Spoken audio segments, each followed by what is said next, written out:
connais les séries télévisées. J'ai pas la télé, vieux.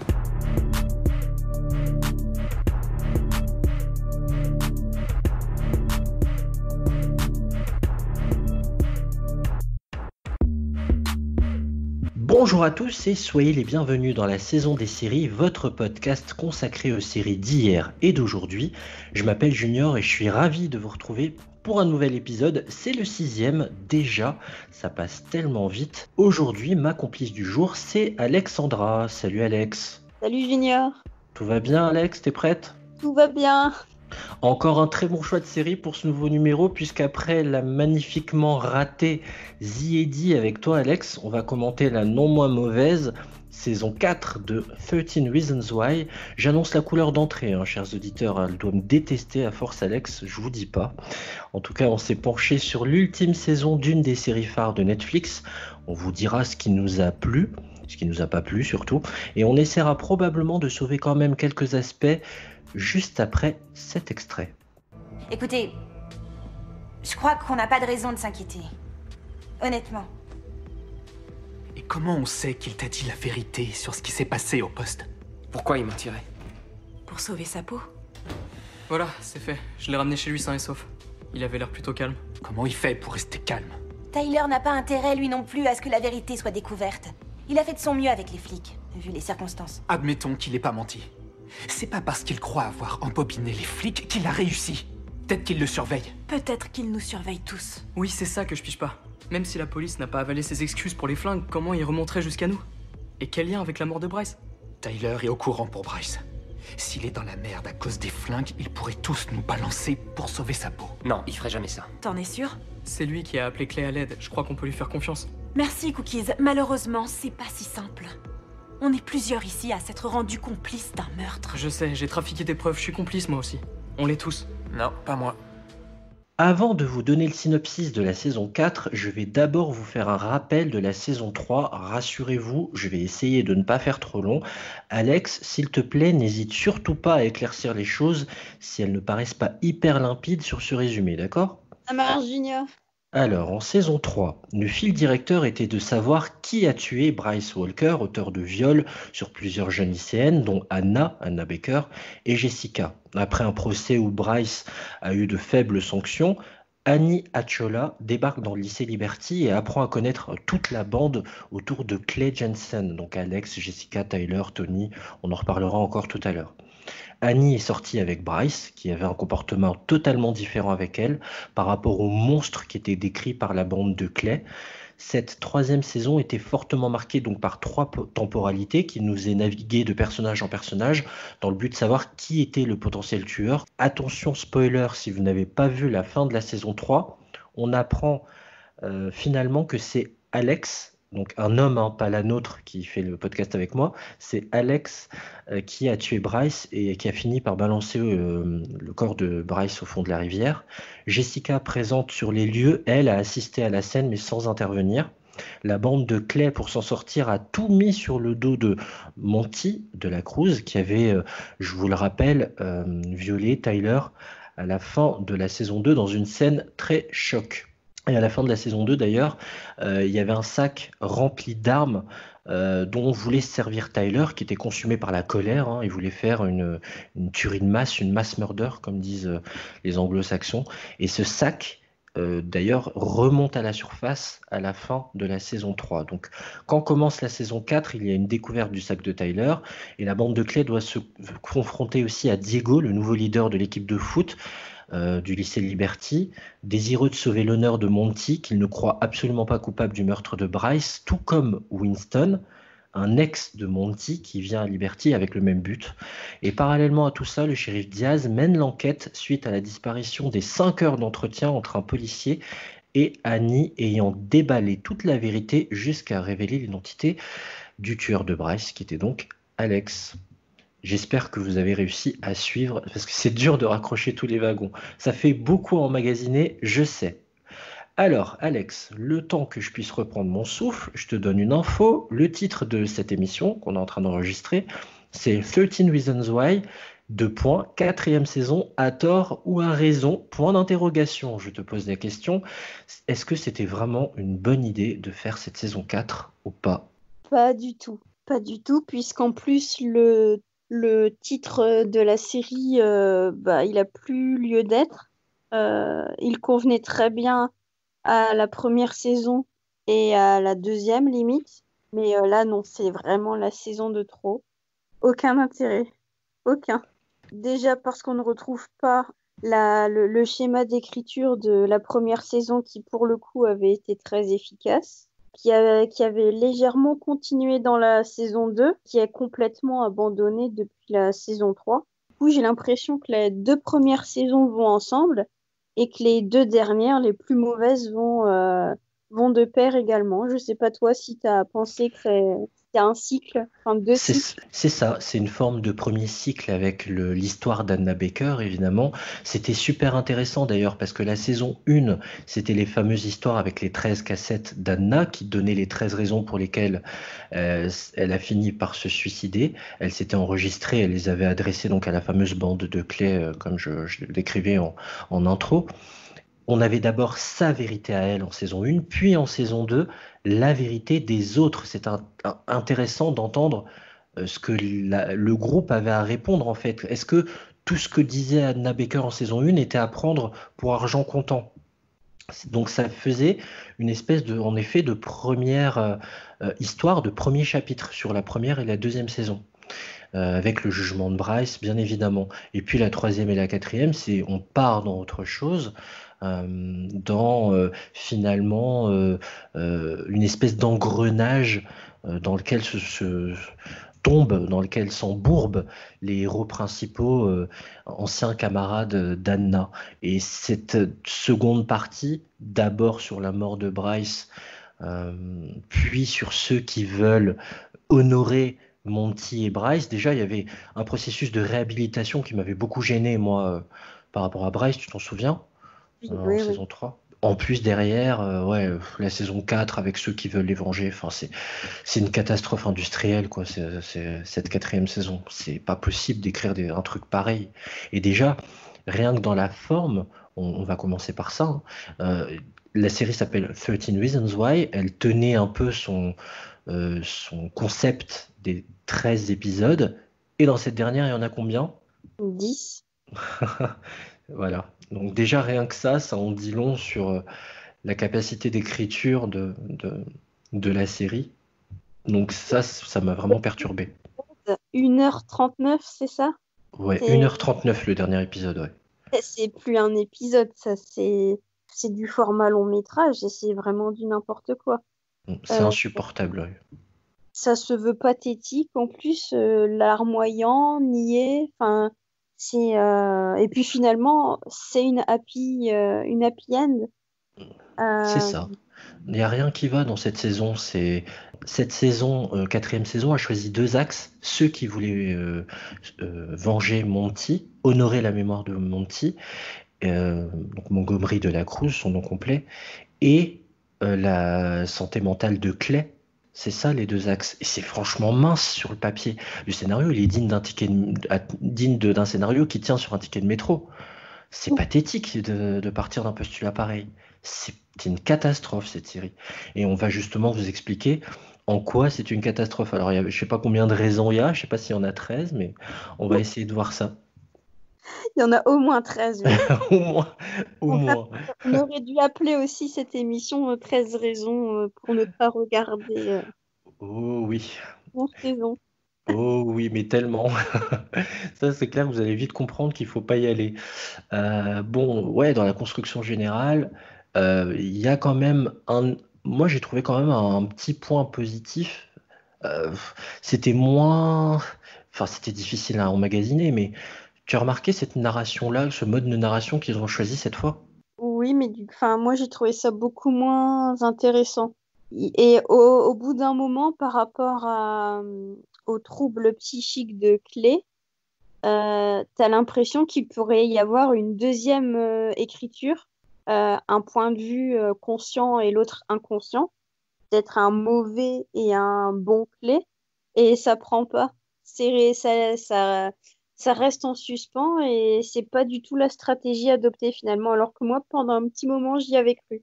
Oui, toi, tu voyais plus un Clay, le Clay altruiste, gentil, attentionné, et comme disent les Anglais, son doppelganger, son double maléfique, la version de Clay, mais en mauvais. Oui, parce qu'à un moment, on voit il est carrément en face de son double, et de son double qui porte des armes notamment. Et en fait, on ne sait pas si c'est des hallucinations ou si c'est là pour établir une vérité, s'il est un peu schizo sur les bords, mais non, en fait, je sais pas. Cette scène, elle est là comme ça, mais on ne sait pas pourquoi. On aurait pu se dire que c'était lui, le gros cinglé de la série, et non pas Tyler avec ses penchants pour les armes, ou les autres pour leur penchant pour l'alcool ou la drogue. Tu vois? C'est On aurait pu ça. dire que c'est lui le vrai problème, mais non, finalement.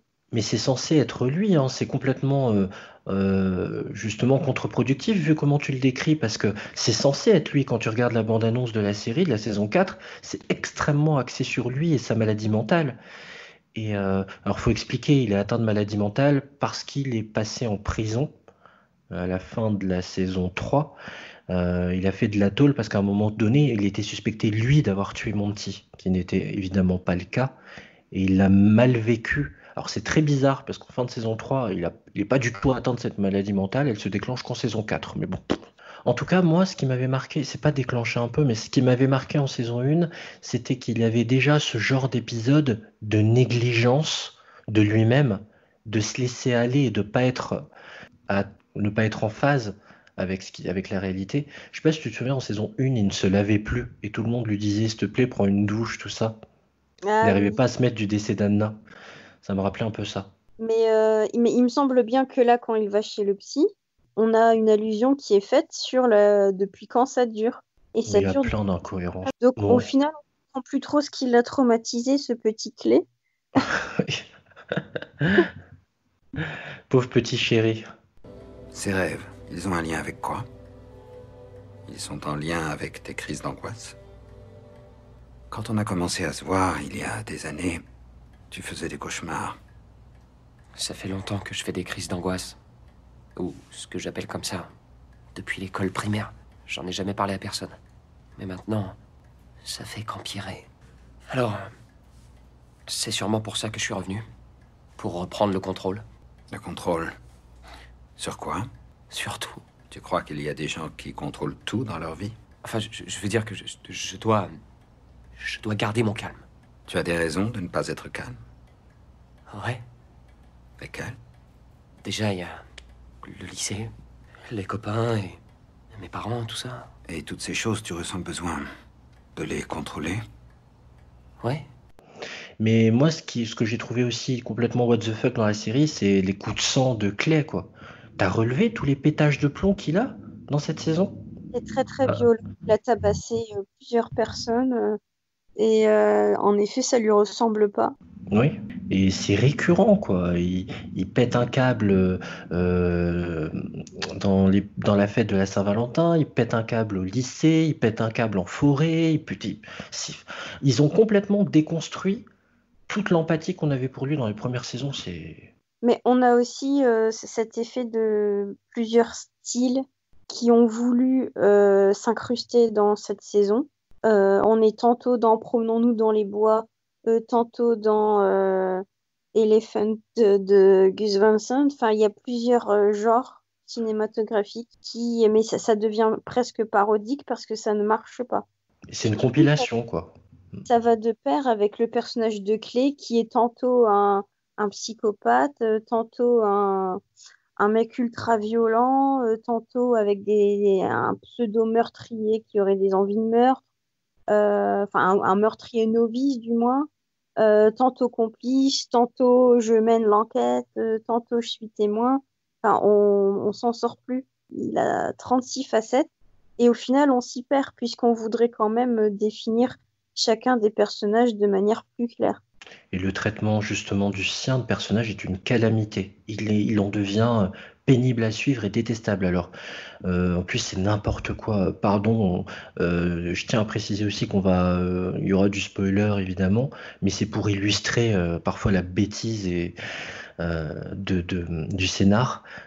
Comment ne pas parler, par exemple, du passage en HP, en hôpital psychiatrique? Oui, parce que c'est un moulin finalement, hein, cet hôpital psychiatrique. On y entre et on y sort comme on est venu.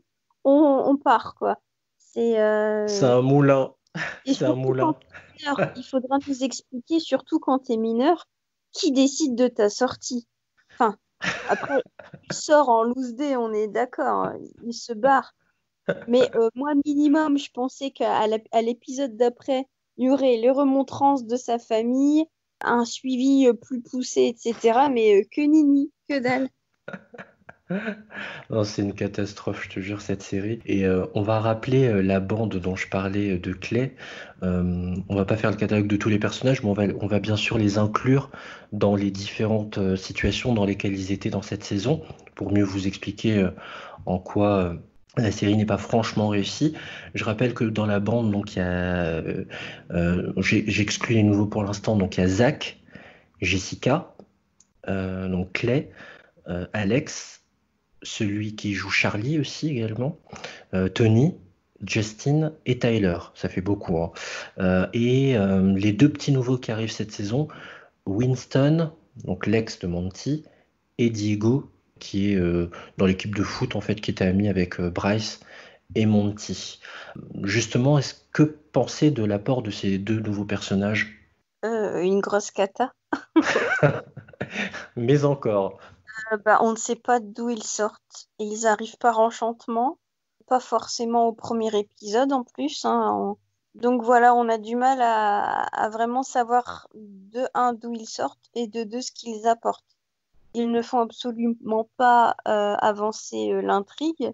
On n'a aucune réponse qui est amenée par l'intermédiaire de ces personnages. Donc inutile, exactement comme l'inutilité de Dany qui avait été introduite à la saison précédente. Et oui, Annie aussi, qui est évidemment en saison 4, qui est la petite amie de Clay, et qui ne sert tellement à rien qu'on l'a sortie pendant 2 épisodes dans cette saison. Et elle revient par enchantement. C'est complètement nul, pardon, hein, mais il n'y a pas d'autre adjectif possible à mettre sur cette série. Il y a aussi, donc il y a les autres personnages, on va pas tous les passer en revue, mais on va les passer en revue à travers différents thèmes. Tout à l'heure, tu l'as souligné, il y a un épisode qui reprenait les codes d'Elephant, par exemple. Gus Van Sant, il se pose la question de l'autorité du lycée.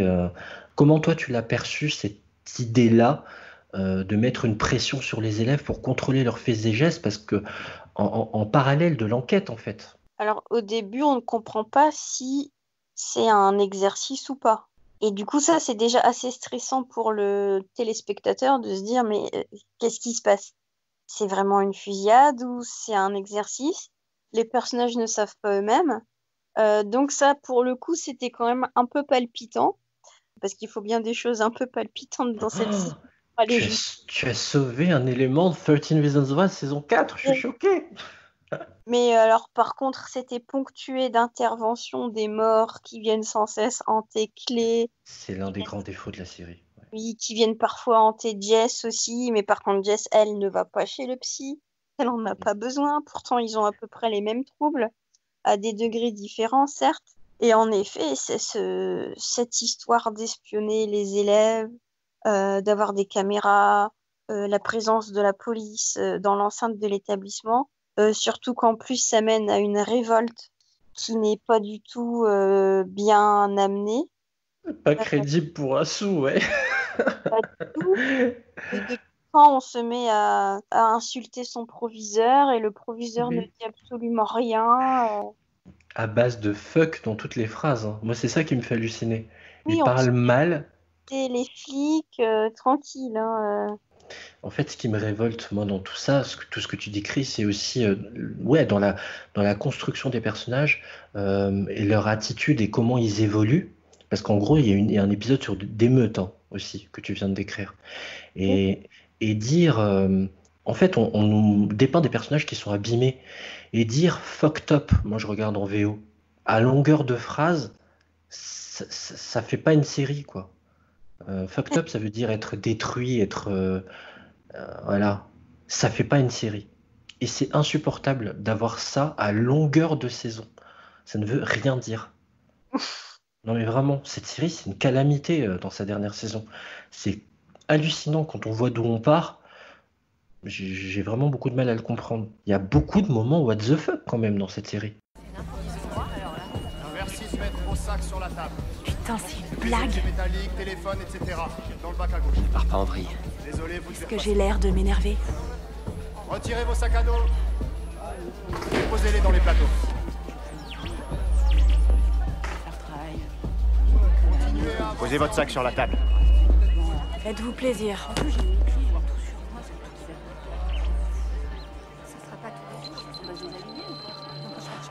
Mettez-vous de côté pour qu'on vérifie.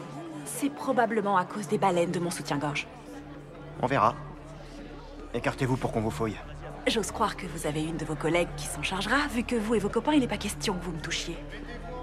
Jeune fille, écartez-vous tout de suite de là. Comme vous voudrez. Hé, revenez ici. Oui, mais c'est comme cette histoire de Tyler. Donc tout le monde pense que Tyler est à l'origine de cette pseudo presque fusillade dans le lycée. Et en fait, c'est pas lui. Mais en fait, Tyler, on va se rendre compte que pareil, il a un statut complètement ambigu. Il est toujours mineur et pourtant on lui attribue une espèce de rôle de héros qui aiderait la police, etc. Enfin, mais comment? Mais pourquoi? Mais non, non. Bah oui, parce que comme je vous l'ai dit tout à l'heure, on retrouve son sac plein d'armes et du coup, au lieu de l'inculper, il devient un indique. Et Excusez-moi. alors après, ils essayent de rattraper le coup dans le fameux entretien pour l'entrée à l'université. Et le mec montre ses photos de flingue à celui qui est venu recruter des futurs étudiants. Et il essaye de se justifier par ses choix esthétiques. Non, alors attention, je n'aime pas les armes, mais en même temps, je les trouve fascinantes et très belles. Donc, on ne Ouais, sait plus sur quel pied danser. c'est Vraiment, parce ridicule. que C'est sachant qu'il n'en ridicule. était Et pas, il avait déjà tenté une fusillade à la saison 2, je crois. exactement. Non, 2. Mais non. Et du coup, on a l'impression qu'on va revivre le cauchemar de 2 saisons en arrière, alors que non, il n'en est rien. Et puis, sincèrement, si vous voulez voir un épisode extrêmement bien fait sur une tuerie de masse, je vous conseille vraiment la saison des frères Scott, qui est disponible depuis peu sur Amazon Prime Video. Il y a l'intégrale. Et si je dis pas de bêtises, c'est en saison 3, qui a un épisode sur voilà, une prise d'otage dans un lycée, dans le lycée des héros, donc des frères Scott, et d'une potentielle tuerie de masse. Vraiment, faut y jeter un œil. C'est beaucoup mieux fait. Dieu sait qu'il y a des défauts dans les frères Scott et que c'est pas toujours bien fait. Mais je vous recommande vraiment cette série. Toi, tu parlais d'Elephant aussi, qui est un excellent film.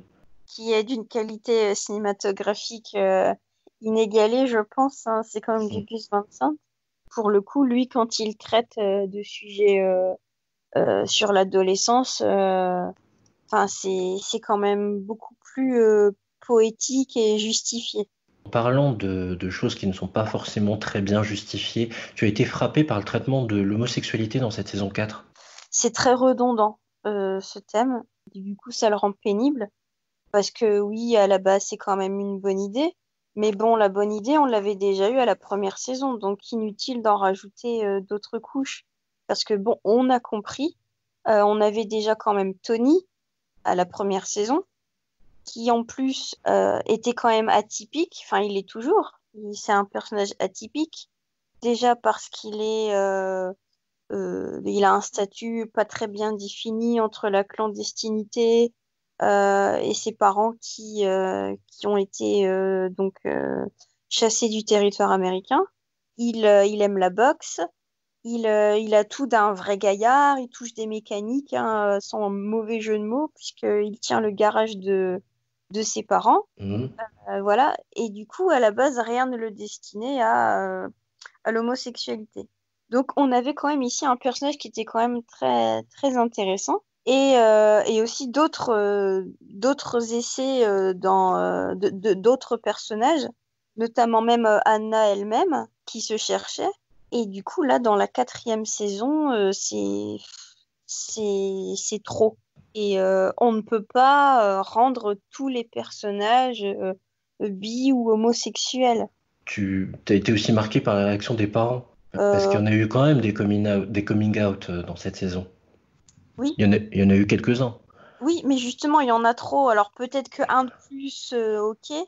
Alors par contre, ce qui a été pas mal, mais qui tombe hélas dans le niais, pendant le bal, Alex et Charlie, oui, pardon, qui sont les rois du bal. Donc ça, pour le coup, c'est pas mal. Mais peut-être que le couronnement était un peu trop cucul à praline et qu'on aurait dû s'arrêter à justement juste faire passer le message de bah oui, on peut avoir 2 rois comme on pourrait avoir 2 reines et qu'aujourd'hui ça ne devrait plus choquer personne. Mais là, on en fait des tonnes. Enfin, je sais pas toi ce que t'en as Ah non, je suis d'accord, c'est la lourdeur tout le temps. Tout est lourd, tout. Parce Ça en que devient à force d'être imbuvable. lourd avec ces 2 personnages qui se disent bon alors toi tu prends quoi, le diadème ou la couronne? Oui. Non, c'est à partir de là qu'on se dit non. Là ça devient trop. Du coup, ça perd en qualité et le message on le comprend plus trop finalement. Est-ce Il y qu'on est a- obligé d'aller stéréotyper? Est-ce on en est vraiment encore là à se dire il y en a un qui va être un peu plus efféminé, il va prendre le diadème et l'autre qui devrait être un peu plus viril et prendre la couronne. Mais non, on n'en est plus là. On n'en est plus à qui est plus masculin, qui est plus féminin, parce que des fois, c'est ni l'un ni l'autre. Parce que des C'est fois, on est passé bien au-delà de cette question de genre. Donc, c'est ici traité de manière très maladroite. Et c'est ça, ridicule exactement pour une série qui se veut progressiste de mettre autant de lourdeur dans le geste, de consacrer un couple du même genre lors d'un bal de promo. C'est d'une lourdeur sans nom. La scène est interminable, à l'image de la saison. Interminable. Je vous demande d'applaudir le roi et la reine, ou le roi et le roi, ou disons la reine et la reine. Enfin, c'est à eux de voir. Les souverains du bal de promo sont Alex Stendhal et Charlie Saint-Jean.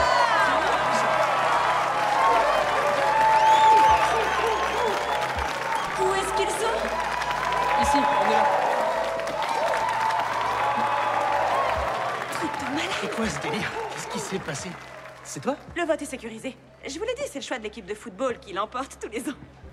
Alors, qui veut la couronne et qui veut la tiare? interminable, oui. Et puis, cette question de genre, ça dépasse même cette scène. On la retrouve chez Jess, par exemple, dans cette volonté de vouloir s'envoyer en l'air de manière complètement gratuite avec un gars qui lui plaît à peine. Enfin, non, on comprend pas trop.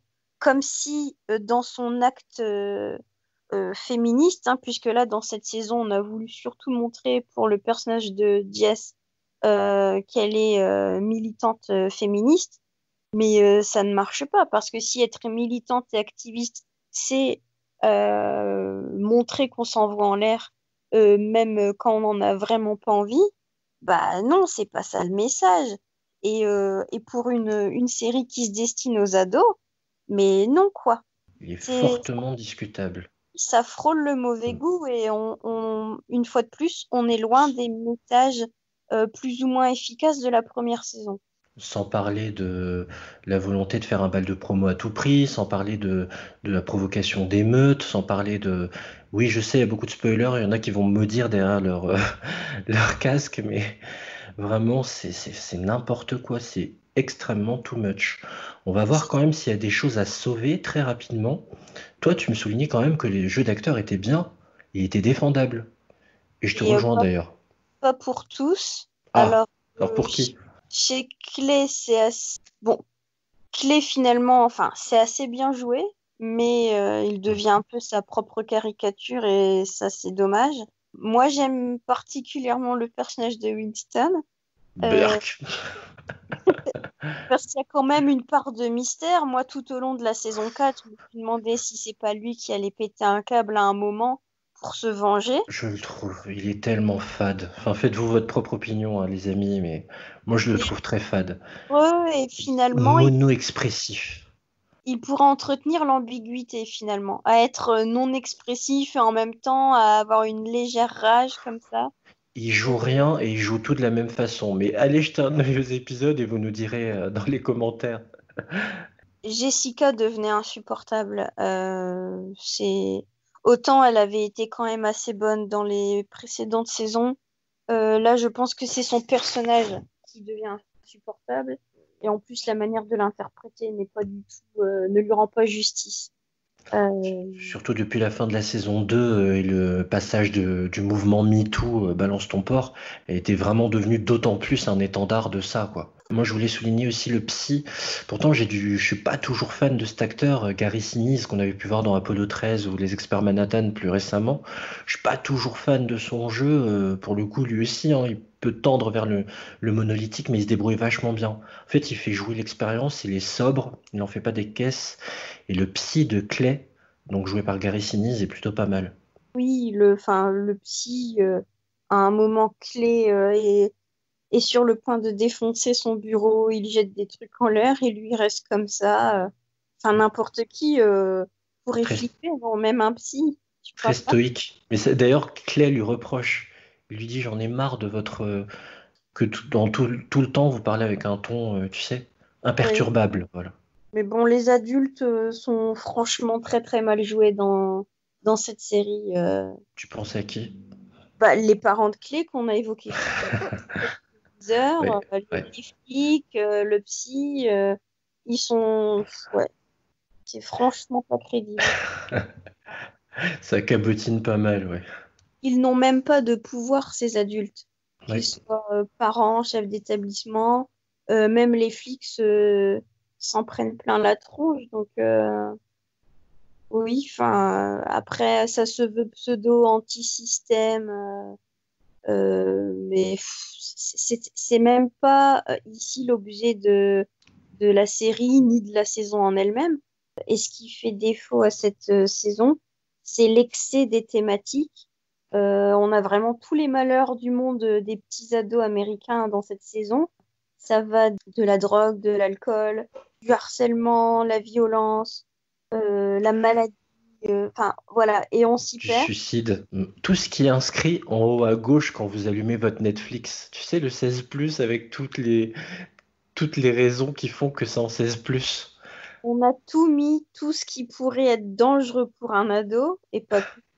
Et on en a fait une espèce de confiture. Donc on a mélangé plein de fruits, et au final, c'est indigeste. We have a problem here. I think we might have a few problems. I lost all my goodbyes when I set you free. Do you think we're ever gonna make it out from under this? I tried with open eyes, but I couldn't see. He doesn't have any proof. Maybe that's why he's here, to get proof. Keep it spiraling.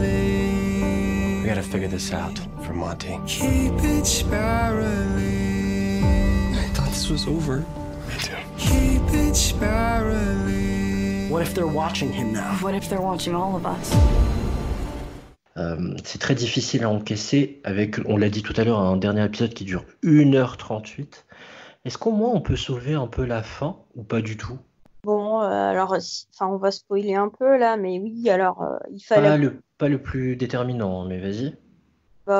J'ai l'impression qu'il leur fallait encore de nouveau un mort dans cette saison. Ou une morte. Oui, on aurait parié que ce serait par fusillade, du moins, ou alors un autre suicide, pourquoi pas. Comme ça, au moins, la boucle aurait été bouclée. On aurait commencé avec un suicide et on aurait pu en finir avec un autre. Mais non, donc là, c'était assez surprenant, là, pour le coup. Je m'y attendais pas, puisque c'est de manière assez brutale. On n'en dit pas plus, mais bon, oui, pourquoi pas. Mais est-ce qu'une fois de plus, c'est crédible? Ouais, ça tombe un peu à plat, cette histoire. Ça tombe un peu, pardon, comme un cheveu sur la soupe, c'est l'expression que j'avais plutôt en tête. C'est... Ouais. Dit, C'est pour amener le larmoyant en fin de saison, quoi, en fin de oui. série. Mais puis ça se voit un peu moralisateur aussi, parce que finalement, celui ou celle qui va mourir, est-ce que c'était judicieux de le faire mourir? Bon, je ne pense pas. Surtout pour ces raisons-là, les raisons qui l'amènent à cette mort très particulière. Et puis le petit clin d'œil du chef d'établissement par rapport à cette mort, qui lui ramène à lui-même des souvenirs de quand il était jeune, puisqu'il est d'une autre époque. Non, quoi. Enfin, On y revient, ouais. C'est avec des gros sabots que tout ça est amené. On n'en a pas parlé, mais c'est leur... En fait, 13 Reasons Why, donc il y a 4 saisons. Et au lycée, aux États-Unis, on va au lycée pendant 4 ans. Donc c'était vraiment une saison égale une année quasiment, en fait. Et là, derrière, ils doivent aller à la fac. On n'en a pas parlé, mais ils passent ou très rapidement. Quand tu parlais de Tyler tout à l'heure, oui. ils ont des entretiens pour la fac, hein, d'ailleurs. Mais moi, je trouve que cette fin est pas trop mal. Franchement, c'était tellement mauvais avant que ça, finalement, ça passe. Et que la boucle est bouclée en lien avec les cassettes, je n'en dis pas plus. Ce geste-là était plutôt pas mal dans la conclusion. Après, je dis pas que c'est une grande et belle fin, c'est pas vrai. J'ai pas pleuré, j'étais pas ému aux larmes parce que c'était tellement difficile d'en arriver à ce 10e épisode que faut peut-être pas exagérer non plus.